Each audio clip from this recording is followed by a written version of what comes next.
This year's festival runs 6 blocks down Main Street, but across the street at the State House, religious protesters aren't as excited for this event. At the Republican Watch Party, the mood was locally upbeat, but nationally optimistic as Romney voters anxiously await the final decision.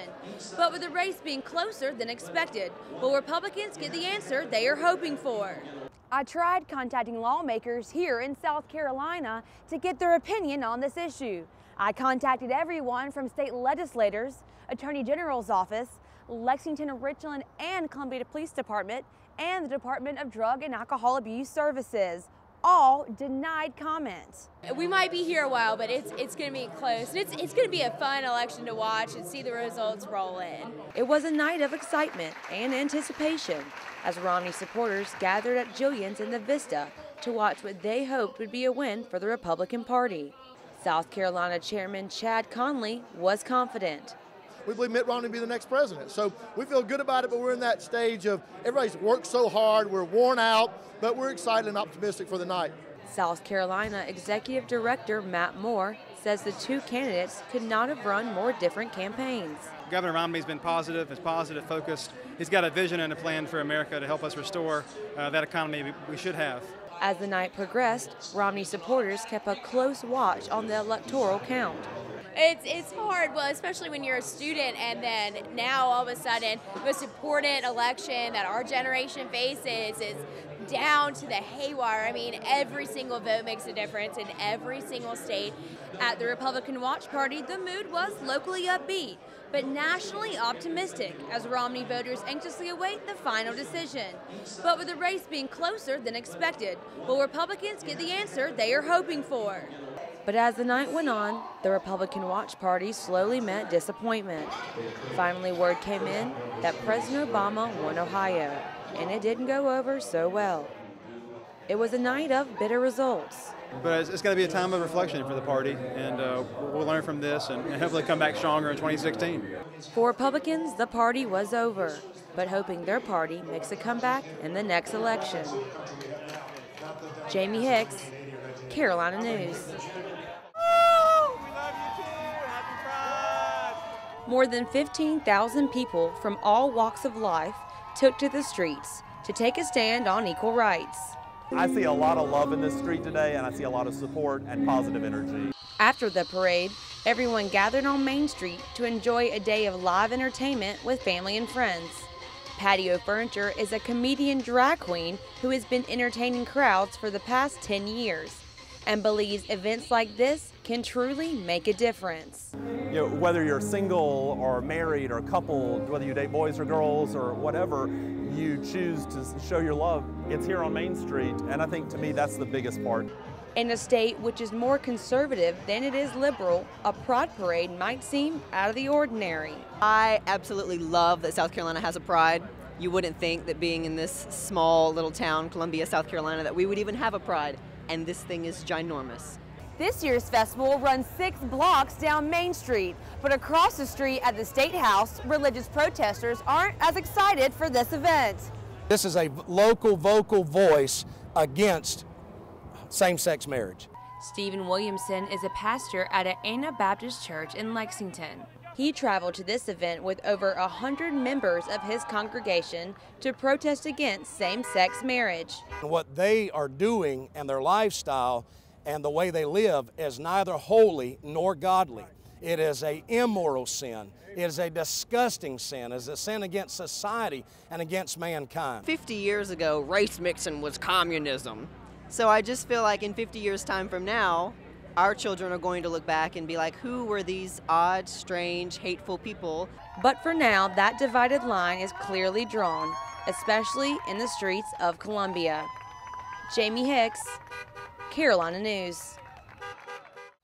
I can sit here all day long and do things in different voices as I'm working. One of my favorite ones was Before you say hello to the man, you might just first hear his voice. You know, wanted her to sound like she was or from the grand voices. old state of TX. Drew Bates is the independent producer and voice actor behind his animated cartoon, Redneck Ninjas. But this wasn't his original plan. His dream was to be an actor. on the big stage. But on a cold winter's day in January 2007, a birthday trip back from Las Vegas took an unexpected turn. Bates hit a patch of ice. His car skid across the median, and he was struck by an oncoming semi. His spine was crushed, and from that moment on, he would live his life as a quadriplegic. It was a nightmare. I was terrified.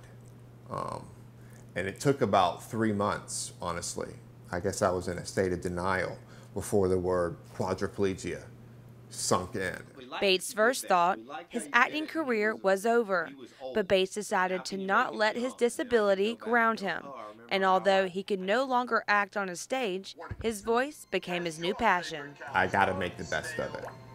So a flop happened, and then yes, the old Drew started to come back out, and boom, here I am. Bates completely immersed himself in his recovery. The beginning of the rehab was, you're going to be able to brush your teeth and sit up by yourself. Whoopee! After a year, using only his knuckles, he began producing cartoons on his laptop. He called them Redneck Ninjas, a wacky hero family that lives in a town called Folksville. I started working on a script and started doing little shorts. Ended up becoming a 22-minute cartoon concept. Bates thought Redneck Ninja was a hit, and lucky for him, so did Cartoon Network, MTV, and Disney have shown interest. Now, Bates has a new message. Time is precious here, and we're all going to face challenges, but embrace it and love what you do and live these moments as fully as you can, because you never know when they're going to be gone. That's exactly what he plans to do. Jamie Hicks, Carolina News. This was the scene in Washington and in Colorado when people learned that marijuana had been legalized.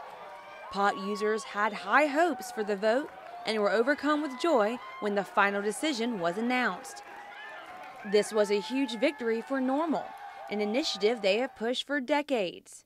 In South Carolina, NORML is pushing for the same goal. What I do on a daily basis is I'm fighting not just for my rights to do, what with my body, what I choose. I see it as a fundamental right for every American. NORML was founded in 1970 and has more than 150 chapters across the U.S. NORML's main goal is lobbying to make marijuana use legal in all states.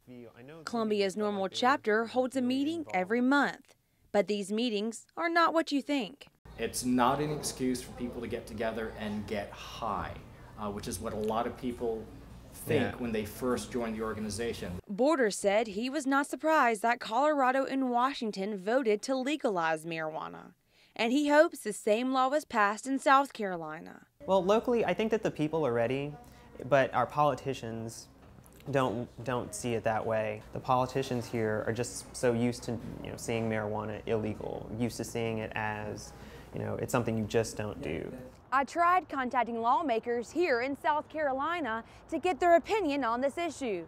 I contacted everyone from state legislators, Attorney General's office, Lexington, Richland, and Columbia Police Department, and the Department of Drug and Alcohol Abuse Services.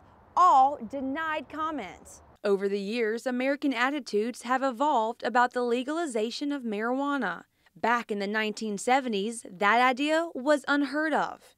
A Gallup poll revealed that now, for the first time ever, that yes percentage has surpassed the no percentage of people who approve. Wally Hakeem has been an active member in NORML for more than 10 years. Hakeem is also a retired Marine and says marijuana is the best medicine to deal with his mental and physical needs. I was prescribed 60 Vicodin a week. I was prescribed several different antidepressants, and nothing worked better than cannabis. Hakeem and Borders both predict in the next 5 years, this celebration could even happen here. Jamie Hicks, Carolina News.